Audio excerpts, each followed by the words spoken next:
Assalamualaikum warahmatullahi wabarakatuh. Saya Niki Wulandari, anggota dari kelompok 6, akan menjelaskan materi dari slide 11 sampai 14. Perlindungan properti intelektual. Kekayaan intelektual adalah kekayaan yang dihasilkan dari aktivitas intelektual. Aktivitas intelektual itu seperti perangkat lunak komputer, cerita untuk film, susunan nada musik, atau rumus kimia untuk obat jenis baru. Kekayaan intelektual dapat dilindungi dengan menggunakan yang pertama, hak paten, yaitu hak eksklusif untuk jangka waktu tertentu atas pembuatan, penggunaan, atau penjualan penemuan itu. Dua, hak cipta, yaitu hak hukum eksklusif dari penulis, komposer, penulis naskah, seniman, dan penerbit untuk menerbitkan dan membubarkan pekerjaan mereka sesuai keinginan mereka. Lalu yang ketiga ada merek dagang, yaitu desain dan nama yang digunakan oleh pedagang atau produsen untuk menunjuk atau membedakan produk mereka. Perlindungan hak kekayaan intelektual dari satu negara dari negara lain memiliki perbedaan. Yang pertama ada Organisasi Kekayaan Intelektual Dunia atau World Intellectual Property Organization yang biasa disingkat WIPO. WIPO adalah badan khusus yang dibentuk oleh PBB, dibentuk pada 1967 dengan tujuan untuk mendorong kreativitas dan memperkenalkan perlindungan kekayaan intelektual ke seluruh dunia. WIPO beranggotakan 184 negara. Lalu ada Konvensi Paris untuk perlindungan industri properti atau Paris Convention for the Protection of Industry Property. Konvensi ini ditandatangani pada 20 Maret 1883 di Paris. Perjanjian ini menegakkan hak prioritas konvensi atau hak prioritas konvensi yang menjamin pemohon kekayaan intelektual dari negara peserta. Untuk menghindari pembajakan, perusahaan bisa, yang pertama, satu, menjauh dari negara di mana kekayaan intelektual hukumnya lemah. Yang kedua, mengajukan tuntutan hukum. Lalu, yang ketiga, melobi pemerintah untuk hak milik internasional perjanjian dan penegakan.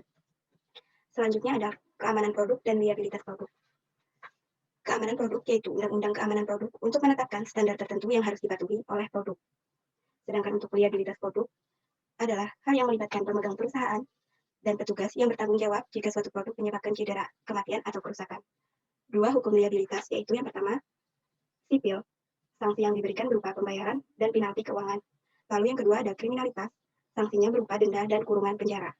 Ketika Undang-Undang Keamanan Produk lebih ketat di perusahaan negara asal daripada di negara asing, atau ketika hukum pertanggungjawaban lebih longgar, maka perusahaan harus memutuskan apakah akan mematuhi negara asal atau tuan rumah standar negara. Selanjutnya ada faktor-faktor penentu perkembangan ekonomi negara. Ada dua cara untuk mengukur tingkat ekonomi pembangunan. Yang pertama dengan pendapatan nasional bruto atau Net National Income per orang. Yang kedua ada paritas daya beli, melibatkan penyesuaian GNI dengan daya beli masyarakat. Lalu selanjutnya ada peraih penghargaan Nobel, yaitu Amartya Sen. Beliau berpendapat bahwa pembangunan ekonomi harus dilihat sebagai sebuah proses memperluas kebebasan nyata itu. Menurut pandangannya, perkembangan tidak hanya merupakan proses ekonomi, tetapi juga politik. Dan dalam hal tersebut membutuhkan komunitas.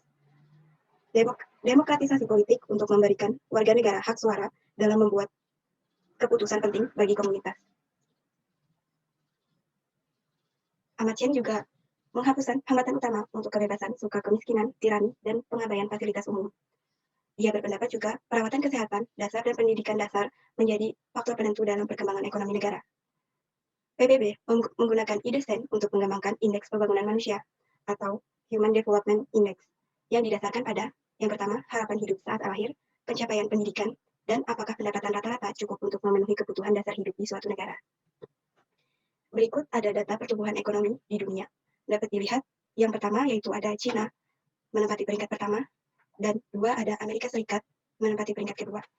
Selanjutnya ada Indonesia menempati peringkat ke-6 dalam daya beli masyarakat dan menempati peringkat ke-99 dalam PDB per kapita tertinggi.